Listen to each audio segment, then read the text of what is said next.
Իր տեխնազուները գաղթեն Գյումրիում։ Ամեն ինչ գյումրեցիների ձեռքում է եւ ոչ մի վարչական ռեսուրս չի կարողանալու դիմակայել, եթե մարդիկ տնից դուրս գան ու գան ընտրության։ Բարձր մասնակցության դիմաց ոչ մի բան, ոչ մի վարչական ռեսուրս, ոչ մի այն նախորդ ճեպազորույցի ժամանակ քննչականի մոտ սա արտահայտություն եղավ, ջավախքի ցնդիկներ են բերում։ Հիմա ոչ մի նման դե գիտեմ, ուղղակի լեզվի սայտակում էր, ես ջավախքեցի շատ լավ ընկերներ ունեմ, գիտեմ, որ Սարիկն է ջավախքեցի լավ ընկեր ունի, եւ տեսնենք, թե ինչ է լինելու վերջում, էլի։ Իշխանության տեխնացուին անձնական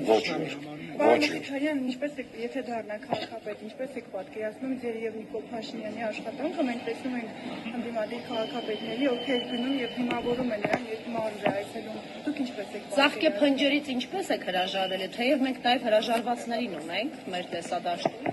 եւ ամենայն դեպս աշխատում ենք։ Կարծում եմ Նիկոլ Փաշինյանը ինչ որ մի կերպ պիտի դիմանա։ Հանդուրժի ձեզ։ Այո, ես ծաղկե փունջ սովորաբար նվիրում եմ կանանց, պաշտոնյա կանանց աշխատում եմ չնվիրել, որպեսզի դա չդիտարկվի որպես ինչ-որ յուրահատուկ վերաբերմունք,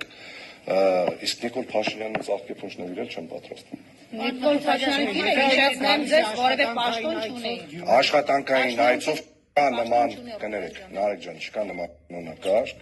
որ տեղական ինքնակառավարման մարմինների ղեկավարը պետք է դուրս գա եւ դիմավորի, որովհետեւ իրենք ոնց իրեն է ժողովուրդը ընտրում, այդպես էլ տեղական ինքնակառավարման մարմնի ղեկավարին է ժողովուրդը ընտրում, իրենք ուղիղ փոխկապակցվածություն հիերարխիկ իրար հետ չունեն։ Պարոն Մխիթարյան, դուք ձեզ իսկապես ընդդիմադիր եք համարում։ Ինչպես։ Դուք ձեզ իսկապես ընդդիմադիր եք համարում, որտեղ օրինակ Վարդան Ղուկասյանը երեք նշում է, որ եթե իսկապես ընդդիմադիրներ են, եթե ձեզանից մեկը իրենից բարձր ձայներ հավաքի, դա պատրաստ է իսկական ընդդիմադիրների հետ միանալ, եթե բայց ինքը առանց պաշտոնի, առանց որևէ ցանկության, իսկ եթե օրինակ ինքը հավաքի բարձր ձայներ եւ իսկական ընդդիմադիրները, այսպես ասած, չմիանան իրան, ուրեմն ամեն ինչ Աստվածը ամեն ինչ պարզ է։ Պարոն Ղուկասյանի հետ ամենայն հավանականությամբ ընտրություններից հետո ես կհանդիպեմ, իրար հետ կքննարկենք։ Պատրաստ եք բայց միանալ։ Բոլոր ընդդիմադիր տեխնացուների հետ ընտրություններից հետո ես պատրաստվում եմ հանդիպել։